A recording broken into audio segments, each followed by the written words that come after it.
сезилип атат да сиздердин жардамыңыздар кыргыз элине. Рахмат. Даже отдают последнюю копейку, последние вещи, которые им тоже нужны. Я очень ценю и очень рад, что у меня есть такой народ, который помогает мне, нам, вооруженным силам, такие в трудные минуты и не оставляет нас. Не страшно даже жизнь отдать за это, ради своего народа. И ты понимаешь, что если у тебя такой народ сплоченный, то у Кыргызстана есть огромное будущее. В данный момент хотелось бы мира, чтобы народ не страдал, который покидает свои дома с детьми, с женами, покидает. На это уже больно смотреть.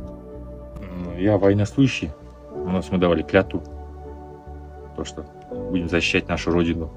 Өмүрүбүздөн караганда мекен кымбат деп ойлойм, потому что ата энебиз бизге ушундай сонун жерди калтырып, андан кийин биз аны сактап калыш керекпиз деп ойлойм. Все, мы свою работу знаем, приказ все выполним, готовы защитить и защитим свою родину. И мы за нее будем стоять до конца. Жогоруда батырларыбыз айта кеткендей, бир да сантиметрди бербейш, ушу жүрөбүз ушул жакта. Кыргыз элим тынч жатсаңар болот. Все будет отлично, все будет нормально. Все будет Оляне.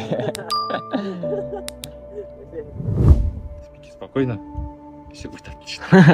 Классно, супер. Все, думаю, да? Ништяк, снято. Қалқан нөлге байланысты. Қалқан байланыста.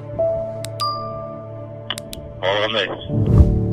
Ауыл 22-32. 01 қабыл.